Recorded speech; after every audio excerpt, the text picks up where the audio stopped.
So, what you just said there, why do people buy from us?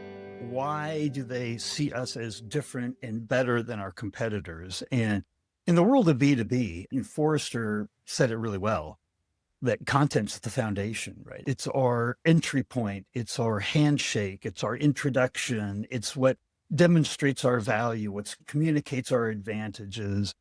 But you talk about, and this was one of the first areas of AI that saw a lot of disruption, right? Was content. And then just the explosion of noise that came out. And, you've been working so long now in AI in working with companies. And as a CMO, you know the importance of content. And so what's your perspective on this, right? Like how do we stand out when everybody can create content that looks pretty good, sounds pretty good these days?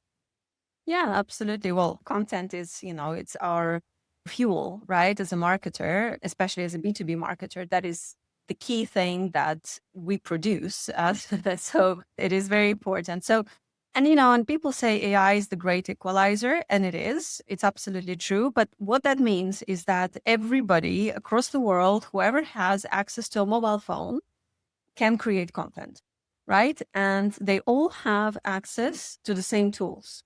So they can create content of the same level of quality as each other, regardless of your experience, etc. So that equalizer element has a dark side, and the dark side is the fact that it can create a sea of sameness. And, it's basically, I would say that the easier it becomes to create content, the more valuable good content becomes. And of course, there is a difference between, really bad, lazy prompting that would create just this slop, as we call it, and, advanced, thoughtful prompting where people really understand how they need to create content using AI, etc. But even so, I would say that what differentiates us is the original thought, is the ability to have a differentiated, unique point of view. At Star, we use AI to create content, but we never use it to create thought leadership.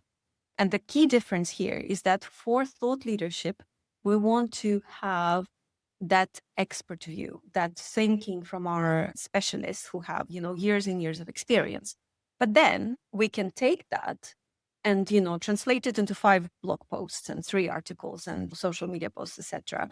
But you need to have a base that is based on the real, true human differentiated thinking that comes from experience and judgment.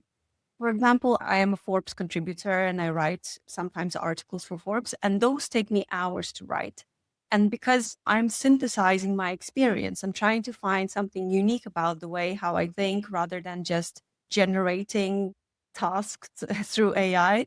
And I think that's the kind of content that is useful and that is valuable, not because it's like perfectly optimized for search, but it's genuinely mine. It translates my thoughts.